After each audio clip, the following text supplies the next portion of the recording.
What if Jesus were resurrected today as a stand-up comedian? Well, he might sound a lot like Robert Dubak when he brings his stand-up Jesus to the Wortham Center for the Performing Arts. The creator of the Book of Moron is back to spread his gospel about false prophets and duplicitous politicians while redeeming sinners of all faiths. Catch Stand-Up Jesus, 8 p.m. May 3rd and 4th at the Wortham Center. Find details and tickets at worthamarts.org.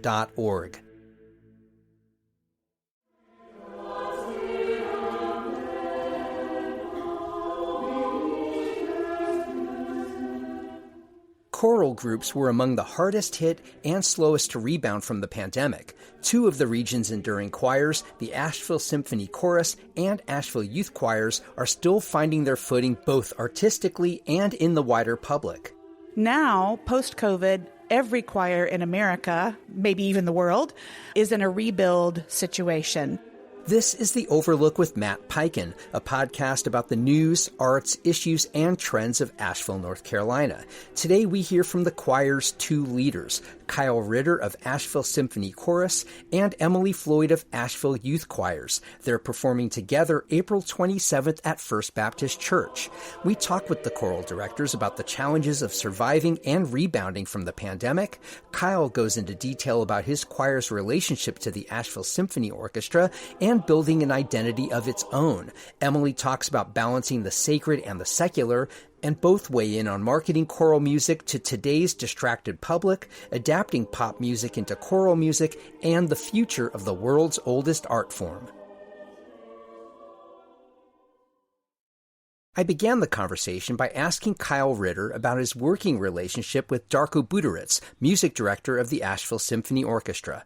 Darko certainly has ideas of pieces that he visions the orchestra and the choir to do together. And they're very good ones.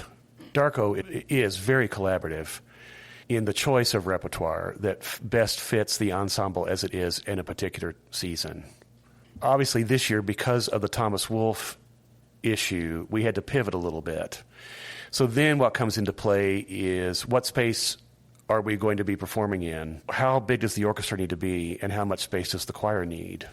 Yeah, how has moving away from Thomas Wolfe and into a church space affected what you bring on stage and how many voices you have and how you prepare?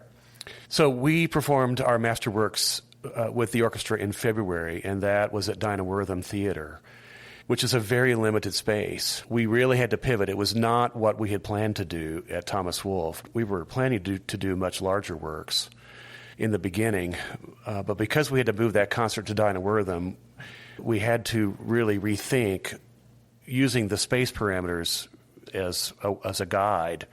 So we ended up moving away from a German romantic program, Austrian romantic program, which was going to require large forces both in orchestra and chorus, to classical music. So we ended up doing a Haydn Mass for a much smaller orchestra that would then fit the chorus as well. When that kind of change happens, does that affect participation in the choir itself? Do you have 100 voices in your choir and you need more? What's happening there? We have approximately 100 voices in the group at this point. We are rebuilding after COVID like so many choral ensembles are.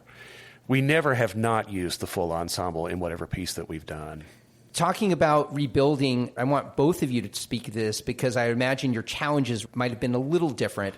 First of all, rebuilding a youth choir. I imagine, Emily, every year you have different voices coming in and out because kids have so much going on in their lives, whether it's sports, other after-school programs, keeping a cohesive program together. Talk about the challenges that happened with your choir after COVID. Pre-COVID, I personally had very few challenges with that. When you're somewhere a long time and there's a reputation and an interest and a value of the program, that wasn't something that I really worried about from year to year. Now, post-COVID, every choir in America, maybe even the world, is in a rebuild situation. In fact, there are Lilly grants that are being assigned to different organizations throughout the country studying this very fact. It lay dormant during the COVID time, and now we're reviving it. And for me, really marketing and getting the word out that it's available is perhaps the biggest issue. Getting people to carve that time out into their weekly schedule, and for parents to remember and know the value of music and the arts, the social connection, the spiritual material, the things that we all gain from singing texts that are worthy of contemplation, and the restorative nature of music is something that I think families are really going to remember was a valuable thing. For me right now, it's just getting the word out so that we can continue to rebuild. I remember in maybe 2021, after the vaccine started being available, I remember choirs when they started, even before then, they were trying to rehearse over Zoom. Nobody liked it. It seemed like choirs, just because of the breath and the exhalation that was required, that there was more of a challenge there in terms of getting people to feel confident enough and comfortable enough to go back out and sing in close proximity to each other. 4 years later, are you still having to deal with that? Is that still an issue? You're nodding, Emily. Talk about that. Yes. Much of the fear about that is gone, although there is some concern, especially if you're health compromised, you're a little more careful. It is true that we can pass things around when we sing. The breath is part of the pleasure and the health of singing, but it's also the thing that transmits. The awareness is higher of making sure you're healthy when you arrive at rehearsal or performances, but I don't think that's a barrier at this point. You mentioned how AYC became an entity in 2015. Why did it become its own organization, or a differently branded organization? What changed about the mission and how you go about doing your work? In 2015, the founders, I think, just found a need to create an organization through the Academy for the Arts. We really wanted a community choir for children and youth. First Baptist Church of Asheville really wanted to get on board and support that. In fact, the Academy is part of the church. And so a lot of the funding and the support, the volunteer manpower comes from the church. And then the Symphony Chorus came alongside in this new reiteration of AYC and said, we really want to partner. And for me, the intergenerational play, which we have a concert coming up in a couple of weeks where we're singing together, the energy that I feel from the Symphony Chorus about encouraging children and youth to have music education through a community choir, fulfillment, restoration, community, all the things that we know are wonderful about the arts. In this new iteration, we wanted to deepen the ties to the community, and particularly the arts community. So this new iteration is going to keep recruiting from schools and making sure that folks know that everyone is welcome to be a part. Has the repertoire changed, or is the focus at all different? Not really, no. It is somewhat sacred, but also really just to restore, revive the soul. We sing for change, sing about things that matter. Peace is one of the components of our concert that's coming up. The rhythm of life, the pleasure of life. We're singing about nature. So things that children, youth, adults should all be attuned to. Kyle, Emily was alluding to the marketing challenge of bringing young people into her choir now. Are you facing a similar challenge 4 years later to get voices, and how much turnover can be attributed to the pandemic or otherwise? Has it been difficult to retain and recruit vocalists? You know, with a lot of choral groups, there is a core of people who were in it for thick or thin. And so those folks have returned because their devotion to the group has been decades long, many of them. We have a really pretty fantastic board of directors for Symphony Chorus that have begun some initiatives to really target and invite people to consider being a part of the group. And it is really paying off. So many choirs, it is taking time and patience. And we'll see the results over years. It's not going to happen immediately. Choirs have been around for many centuries. Is it harder to keep people interested in music that is now, to participate in vocal music that's hundreds of years old in some cases, when there's more contemporary art forms, more things that are pulling at people's attention? Is it harder to engage, or is the challenge different to engage vocalists today? I think there is a challenge, certainly, but there's always a core of people who really love to sing together and love to sing in ensembles like the Asheville Symphony Chorus. My primary role actually is as a church musician, and I can say that in our circumstance, our adult ensemble, the Cathedral Choir at All Souls in Biltmore Village, has grown post-COVID. So I have more people actually involved in the adult choir than I did before COVID, which is pretty remarkable. And it's across the age spectrum.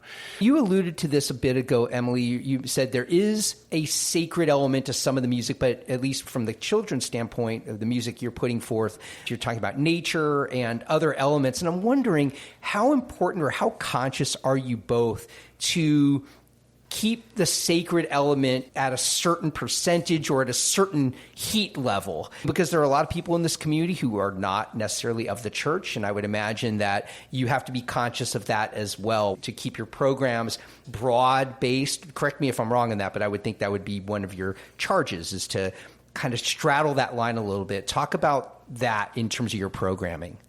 Exactly. You've articulated it. I think the bulk of repertoire chorally comes from a sacred tradition. Many would consider that just to be classical music. And the greatest choral repertoire just happens to come from that category.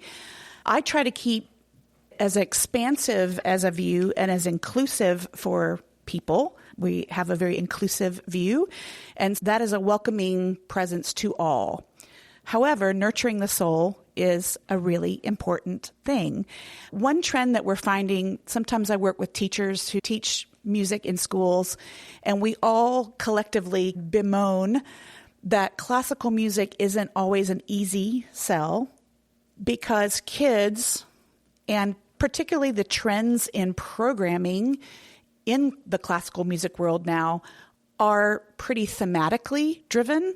So even this concert that we have coming up is more thematically driven rather than the old template where you do something from Renaissance period, the Baroque period, the Classic period, the Romantic period, on and on. So it's less music history, music theory, music appreciation, and it's more, how will this touch their lives? Well, and thematic presentation is also easier to market, right? You can put a cute headline on it and a cute name, and it gives people an anchor point to the kind of music they're going to hear. Bingo. Which they didn't have to do that 30 years ago so much. And we all have social media presence. We view the world through multisensory media. And so I think it's just gone hand in hand. I think the trends will swing back to just a pure appreciation for music's value. But I think for now, considering what we've all been through and the feeling of fragility in the world, we need to go more at programming things from a thematic hook. More after this. In her youth, Anna Sagel saw herself as a hippie child, but as she bounced around Europe with her parents, she unwittingly developed the sensibilities that have paved her career. I flew down to Guatemala with $1,000 in my pocket and traveled on the bus.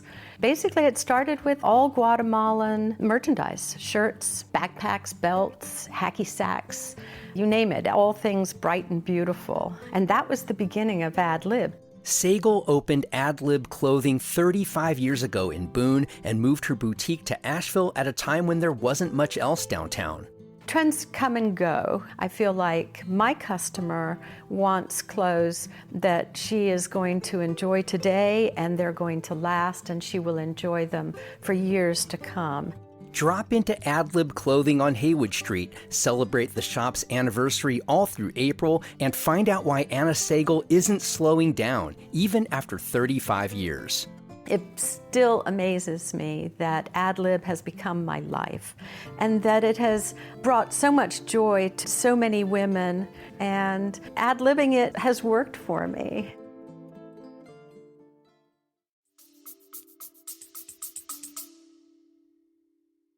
Kyle, talk about what you're doing artistically, what you're going for when you're not performing in an Asheville Symphony concert where Darko has said, here's the program. What are you going for? I know you're just in your first full year here as director. So talk about what you want to see happen and what you want to bring about creatively. The Asheville Symphony Chorus sings 3 concerts a year. One of those is a Masterworks concert with the orchestra itself. The other 2 is the chorus on its own. And to your point about secular versus sacred, I try to be enormously careful in a balance. What Emily says is correct. The large bulk of the repertoire is sacred-based, but there's also wonderful repertoire that isn't. And so, for instance, our fall concert was all based on Hungarian folk music and German love songs that I thought was quite fun. It was a challenge for the singers because they were singing in Hungarian and German and all kinds of wild languages, but it was great.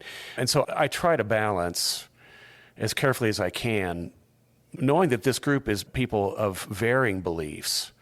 And I think that's very important. I would say that for me, it is enormously important that a choral ensemble feel a sense of community with each other.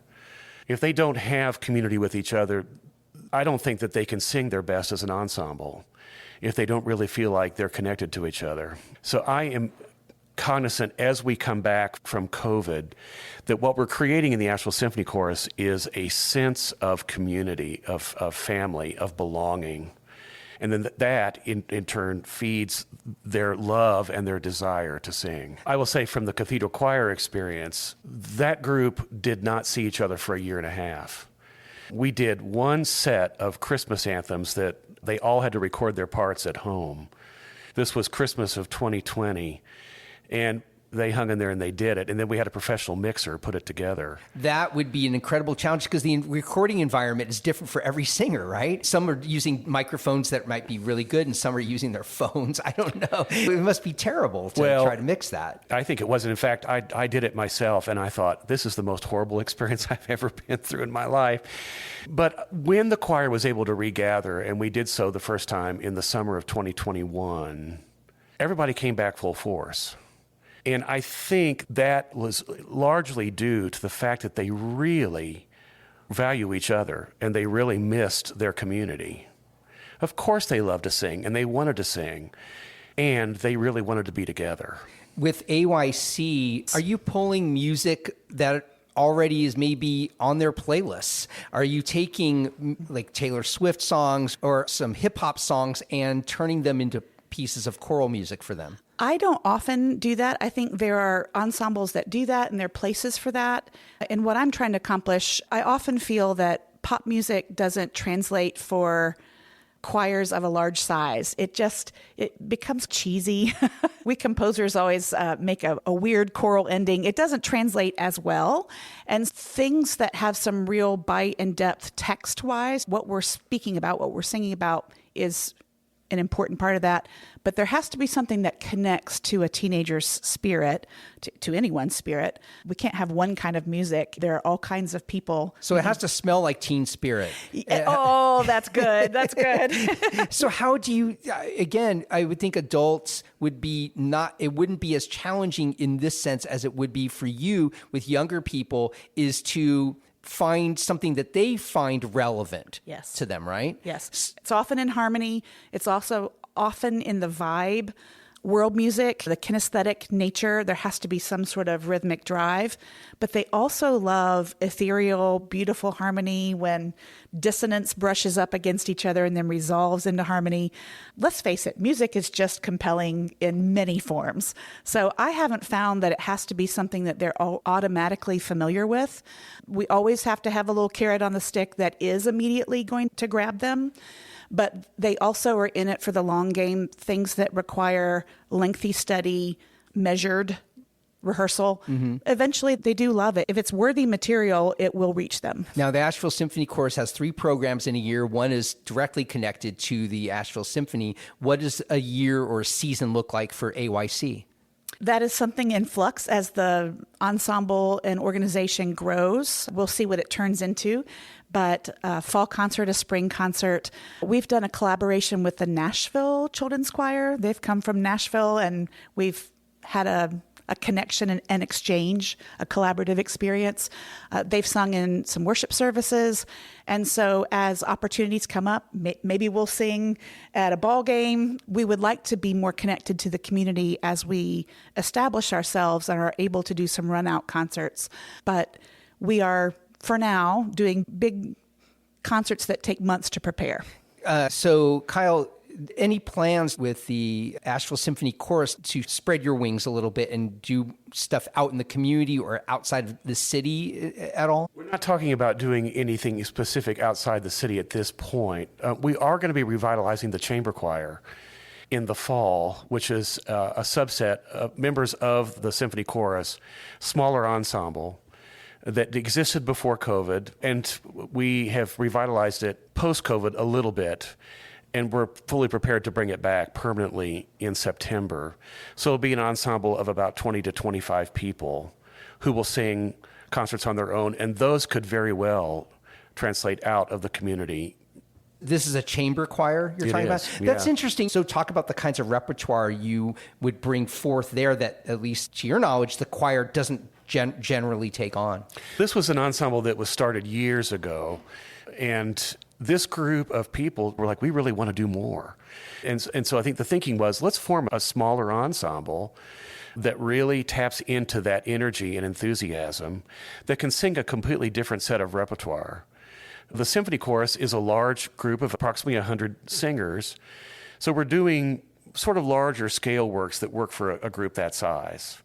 Then there's this whole plethora of repertoire that really is suitable to a smaller ensemble. Yeah. What about you in terms of adding more current music, and whether that's inside or outside the classical realm?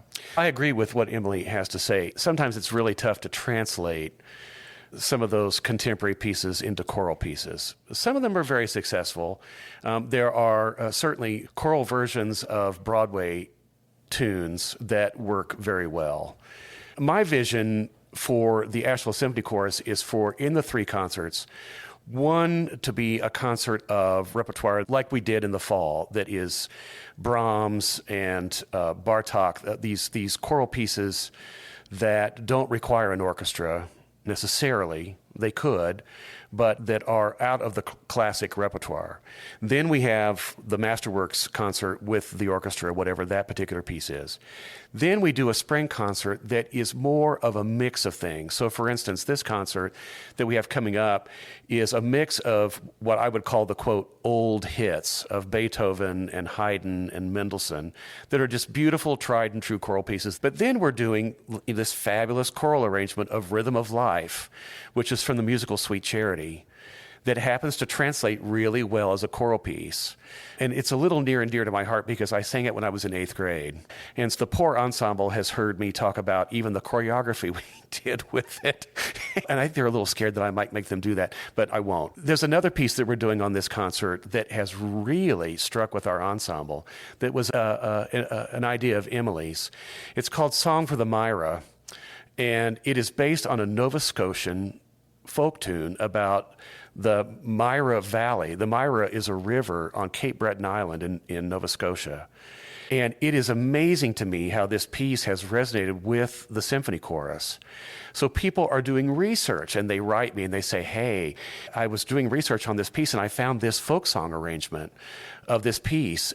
They talk about it all the time. It's wonderful and curious to me that this particular piece of music, I just thought it was going to be a really pretty piece that we could do with the youth choir and us together, has turned into this thing that the choir is really looking forward to seeing. Are you looking to have AYC and ASC collaborate regularly on the non-symphony programs? Is that something that you're wanting to do every program? Yes and yes. I would even venture to say that I would love to see that collaboration even be a part of whatever the Masterwork series is. And I think that there are real possibilities of what that can look like. You need a stadium. You get both choirs in there. We will make it happen. That's right. So when Asheville builds that wonderful new concert hall that we're all looking forward to, which I hope and pray will be something that happens in the future that will allow us the space to do things like that, I believe that intergenerational choral singing is an imperative. It's not a nicety. It is an imperative. Even in my own program at the cathedral, I have my youth choristers sing with my adults as often as I possibly can. And it is amazing to me how it feeds both our youth choristers and our adult choristers, and they really look forward to it. Generations have so much to teach each other. I learned so much from older folks when I was growing up. And I think that the kids really love the interaction between folks with folks who are of an older age, right? And then the older folks, the adults, just the energy and the positivity that they experience working with youth choristers is just, it's palpable to me. And there's an energy and an enthusiasm of the magic that takes place. Emily, what's the age range of AYC? Grades 3 through 12. That's a wide span. And we hope to go younger when we have more capacity for staffing and that kind of thing. So how do you create programs that both 8-year-olds, which is grade 3, and 18-year-olds find engaging? That's really interesting. I've never thought about it, and it does not seem particularly intimidating. It seems energizing. I think that music is a universal language, and there are infinite thematic ideas that we could chase around. Whoever's programming just has to know what makes different age levels tick. I think that's pretty easy to do. I did want to chime in that the intergenerational thing doesn't happen in many places in our community life. There are few opportunities for it. There's great value to it. And before that's lost, we need to remember that can be done in music making. I'm sure it could be done in sports and chess and all kinds of things. But it is something that we don't want to lose, is the connectivity of generations. Is there anything we haven't talked about either around this program specifically or in a broader level about where you're headed as in your organizations that you think is important for people to understand? I think we just want the city, the community, the whole county to know that there are great things happening that are nurturing people, and we don't want to just nurture the people that are in the ensembles. We want to nurture the lives of everyone. I think that we have a gift to give to the community. I believe that the future is only positive. Have you been reading the news? Well, that's where I think music becomes the positive. Yeah, the news in the world is pretty bleak. And I believe that building community is the answer to the world's problems. I'd like to thank my guests today, artistic directors Kyle Ritter of the Asheville Symphony Chorus and Emily Floyd of Asheville Youth Choirs. Our conversation happened at the BB Theater in downtown Asheville, which comes to me courtesy of the Asheville Contemporary Dance Theater and Susan and Giles Collard. If you value the Overlook's place in Asheville's media landscape, please consider joining dozens of others who are supporting the show through my Patreon crowdfunding page. Become a member for as little as $5 a month. Visit patreon.com/theoverlookpodcast. Our First Look newsletter gives you just a handful of daily headlines from around the local media landscape to get you on your morning. We also have a weekly newsletter devoted to all things The Overlook that hits you every Friday. Both are free and available at podavl.com/newsletter. The theme song for The Overlook, Maker's Song, comes to us courtesy of the Asheville duo The Resonant Rogues. The Overlook is a production of Podcast Asheville. New episodes come out every Monday, Wednesday, and Friday wherever you get your podcasts. You can find us on any social media channel at AVL Overlook. And I'll see you on the next episode of The Overlook with Matt Peiken.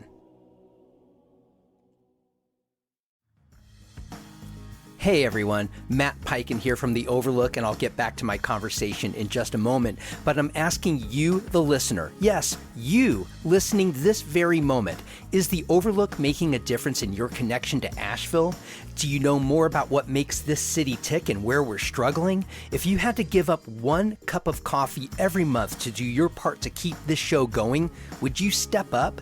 If you answered yes to any of that, and I really hope you did, please join dozens of other listeners by supporting The Overlook with Matt Peiken through my Patreon campaign by giving just $5 a month. Give it higher levels and you'll earn free tickets to my live podcasting events. Your support means the world to me and helps keep this show free for anyone to hear. Go to patreon.com/The Overlook Podcast.